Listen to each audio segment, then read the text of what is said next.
আর আমি একটা কথা আপনাদেরকে বলতে চাই, কারো বিপক্ষে কোন দাবি আদায় করতে গেলে তার তুষামতি করে লাভ নাই। আমরা যদি দাবি আদায় করতে হয়, আমরা কোনো তুষামতি করতে পারবো না। তুষামতি করলে বিগত দিনে আমাদেরকে দেখেন, সেই শিক্ষা উপদেষ্টা বলেন বা শিক্ষা সচিব বলেন, সবাই বলেছে আমাদের দাবিগুলো যৌক্তিক, আমাদের দাবিগুলো লজিক্যাল। তাহলে কেন তারা প্রজ্ঞাপন দিতে ডিলে করছেন? নিশ্চয় তাদের ইল মোটিভ আছে, তাদের খারাপ উদ্দেশ্য আছে। বিগত দিনে যেমন আমাদেরকে বিভিন্ন মৌখিক আশা দিয়ে পরবর্তীতে কি কলা ঝুলিয়েছে, কি ঝুলিয়েছে?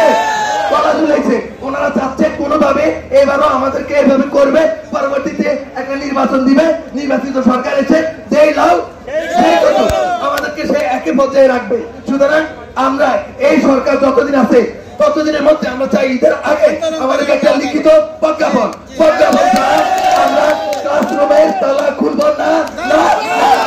আমরা ক্লাসরুমের তালা খুলবো না। কিসের পরীক্ষা, কিসের ফাইনাল পরীক্ষা, কিসের এসএসসি পরীক্ষা?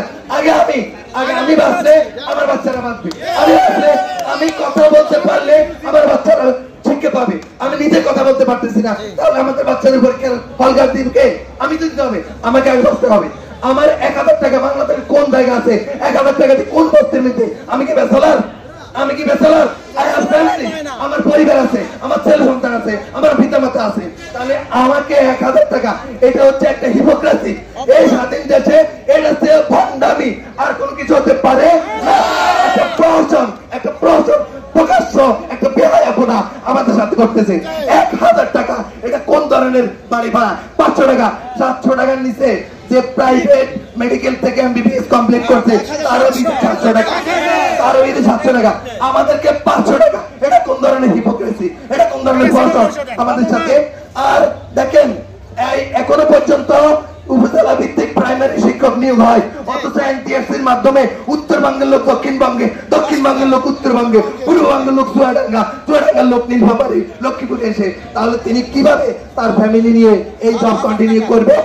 আর এর ফলশ্রুতিতে আপনারা সবাই অবগত আছেন, প্রত্যেকটা প্রতিষ্ঠানে 5 জন 7 জন 9 জন করে গ্যাপ আছে নাকি নাই? আমরা ব্যাকএন্ড পোস্ট দিয়েও শিক্ষক জয়েন করছেন না। পোস্ট অফিসে চাকরি করে তবুও তিনি হাই স্কুলে জয়েন করছেন না, কারণ তিনি টিকে থাকতে পারবেন না। আর এই ভুক্তভোগী আমরা, কারণ আমার সাথে যদি আরো 5 জন শিক্ষক থাকতেন তাহলে আমাকে ডেইলি সপ্তাহে 28টা ক্লাস নিতে হতো। আমাকে 28টা ক্লাস নিতে হয় এক সপ্তাহ, কারণ আমার প্রতিষ্ঠানে 5 থেকে 7 জন শিক্ষকের গ্যাপ। এই গ্যাপগুলো পূরণ করবে কোত্থেকে? শিক্ষক নিয়োগ। এখন শিক্ষক তো আসতে হবে তার জন্য সুব্যবস্থা করতে হবে। তারপরে বিগত সরকার, বিভিন্ন পতিত সরকার বলি, প্যাথিস্ট সরকার বলি, তারা যে কারিকুলাম বাস্তবায়ন করেছে সেটাও শিক্ষকদের বিপক্ষে। কারণ ওনারা বলেছে একজন শিক্ষক 20 জন শিক্ষককে শিক্ষার্থীকে মূল্যায়ন করতে পারবে। সেই তুলনা প্রত্যেকটা প্রতিষ্ঠানে 54 থেকে 55 জন শিক্ষকের প্রয়োজন, অথচ এক একটা প্রতিষ্ঠানে মাত্র 15, 12, 13, 10 জন, 9 জন। স্কুলের night guard, sorry to say, স্কুলের নাইট গার্ড ক্লাস নিতে হচ্ছে এখন। এর চেয়ে দুঃখজনক আর কি হতে পারে? কারণ শিক্ষক স্বল্পতা।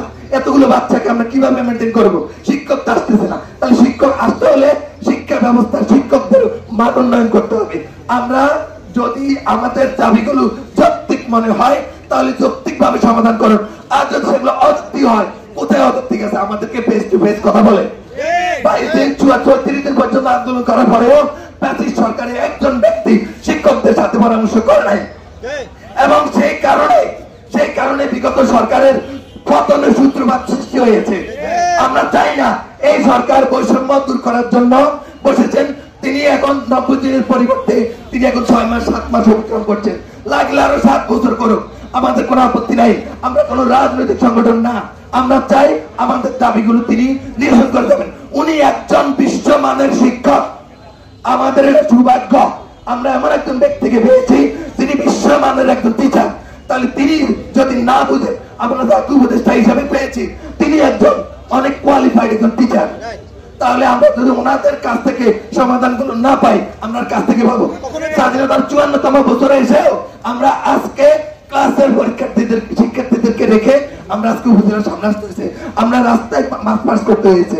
আমরা লং মার্চ টু যমুনা যেতে গিয়ে আমাদেরকে পুলিশে বাধা দিয়েছে। আর কত আমরা সহ্য করবো? আর কত? আমাদের পরবর্তী প্রাইমারি প্রতিষ্ঠান তাদেরকে জাতীয়করণ করছেন একসাথে 26,000 প্রতিষ্ঠানকে জাতীয় করেছেন। এখানে কি পথা লেগেছে, এখানে প্রথম ধরেছে। আপনারা প্রজা মূর্খ হলে রাজার জন্য সুবিধা। ওনারা চায় না কোন কোয়ালিফাইড শিক্ষক এই পেশায় আসুক, কারণ এই শিক্ষকদের হাত দিয়ে ওনারা ভোটে নির্বাচিত হয়। ওনারা চায় না আমাদের চোখের সামনে দিয়ে ওনারা দল ভোট নিতে পারবে না, বান্দামি করতে পারবে না, আমরা সেগুলোকে বাধা দিব। কারণ ওনারা চায় কোন কোয়ালিফাইড শিক্ষক এখানে না আসুক, যে কারণে আমাদেরকে মেরুদণ্ড বাঁকা করে রাখছে, আমাদেরকে সোজা হয়ে দাঁড়াতে দিচ্ছে না। এর পরিপ্রেক্ষিতে আমরা আর এই হিপোক্রেসি আমরা সহ্য করবো না। আমাদের এক দফা এক দাবি, এক দফা এক দাবি, সারা বাংলা শিক্ষক সমাজ রাস্তা কেন? প্রশাসনের জবাব চাই। শিক্ষক সমাজ প্রেস ক্লাবে কেন? শিক্ষক সমাজ প্রেস ক্লাবে কেন? ক্লাসরুমের তালা কেন? ক্লাসরুমের তালা কেন?